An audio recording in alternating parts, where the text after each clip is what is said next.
Welcome to Stop My Crisis. I'm your host, Vivian Gaspar. We're here today to discuss a very serious topic that unfortunately goes too many times undiscussed and unaddressed. I'm very fortunate to have with me here today Dr. Stacey Plichta, a professor of health policy at CUNY School of Public Health. Dr. Plichta conducts research on sexual and domestic violence. She began her public health career by conducting date rape prevention programs on college campuses. Thank you very much, Doctor, and welcome here to our show. It's a pleasure to be here. Please tell us some facts and figures that largely go unnoticed by the general public. Okay. Well, the first fact I want people to know is that being a victim of sexual violence is very common in this country. Half of all women will, at some point in their lives, be a victim of sexual violence, as will about 20% of all men. What's most shocking about this is that most of that sexual violence comes from people that we know.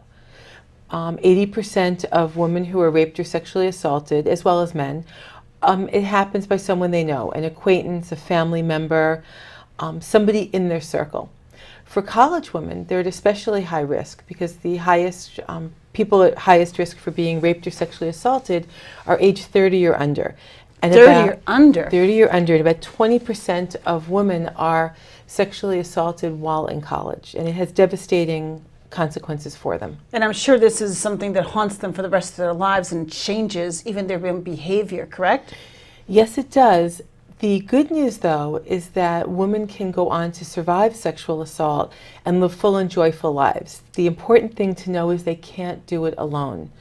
And I would urge women, if they've been sexually assaulted, the most important thing is to tell somebody, to call a rape crisis hotline, to tell a trusted friend, but not to keep it inside, because the telling is the beginning of the healing.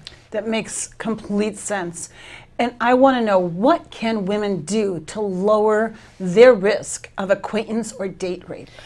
The main things that women can do are communicate, stick together, and plan their party-going activity. Most date rape involves alcohol on the part of both the victim and the perpetrator. In fact, the several studies have shown that upwards of 20% of college men in surveys report they've deliberately tried to get women drunk to have sex with them. 20%? 1 in 5 men have admitted to this? Yes. And between 10 and 25% of men, depending on the survey, have admitted to some form of attempting to sexually assault or sexually assaulting a woman during their college years. So it's really important for women to know this. First, to note that 80% of men don't do this. And, most guys are not rapists, most guys are good guys.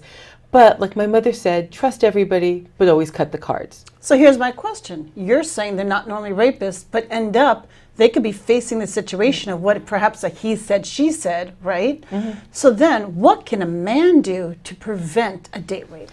A man can do several things. The most important thing a man can do personally is to know that yes means yes, maybe does not mean yes, no for sure does not mean yes, silence does not mean yes. The best way to prevent date rape is to ask your partner if she wants to have sex. If you don't get an enthusiastic yes, stop. Because some women, because of how they're brought up, because of sexual mores, society, they may be saying, oh, okay, or yes, and look really uncomfortable. That doesn't mean they want to have sex with you. But could they be prosecuted? I mean, if a woman passively said, oh, okay, could that even be constituted as an acquaintance or date rape? It's much trickier. I don't think there's a clear answer to that question because it's very hard to prove date rape in a court of law. And so it's an easy crime, unfortunately, for men to get away with. However, they can be prosecuted if there's not clear consent. Absolutely, it's rape. But it's beyond worrying about legalities. Most men don't want to be rapists. Most men, I assume, want to have a good, satisfying sexual encounter with their partner. So the way to do that is to ensure consent. Do you want to do this? Sounds great. And what I've done in my trainings and said, if you're not sure if the woman's saying yes or not, pull back, stop. Because if she really means yes, she'll let you know. She'll let you know physically, she'll let you know verbally.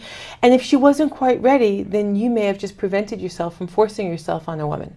That is a very good tip. So what is the effect sexual assault can have on a person's life? Sexual assault for both, and I know we've been talking about it in terms of women, but men are sexually assaulted too, can have devastating effects.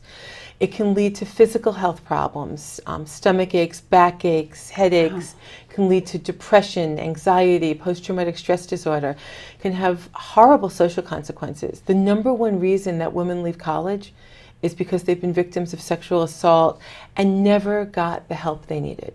It's really important, if you know someone who's been a victim of sexual assault or if you've been one, to reach out. Every college has a women's center or a health center. They have designated people to assist with sexual assault. There are federal laws that protect women because there's also consequences for people in their work life.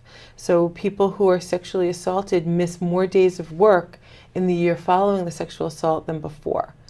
The good news, though, is that if you're sexually assaulted, it doesn't doom you to a life of bad physical and mental and social health outcomes, but it's really hard to recover by yourself. You need help to get back to a joyful life. So my last question would be, should you do if you find out that one of your friends or an acquaintance has mentioned to you that they've been a victim of sexual assault? And keep in mind, 1 out of 2 women that you know has been a victim of sexual assault, statistically speaking. The first thing is to not judge them. Don't ask the questions, why did that happen to you? What were you wearing? Why were you drinking? Those are pointless questions. They're going to shut the person down.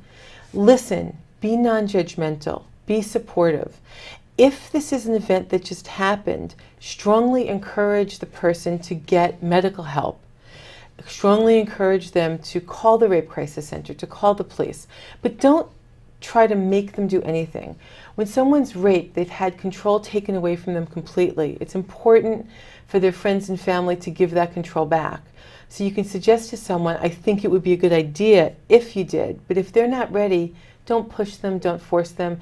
Be there for them, listen to them, don't judge them, and let them and help them find sources of help. You can say to someone, here's the number for the Rape Crisis Hotline, and then they have it when they're ready to call. So when our kids go to school, it is not just that our daughters can become victims and unfortunately end up making them not just a victim, but they would change colleges. But thank you for helping prevent our sons by being an accidental rapist. Thank you, Dr. Plichta. I appreciate it very much.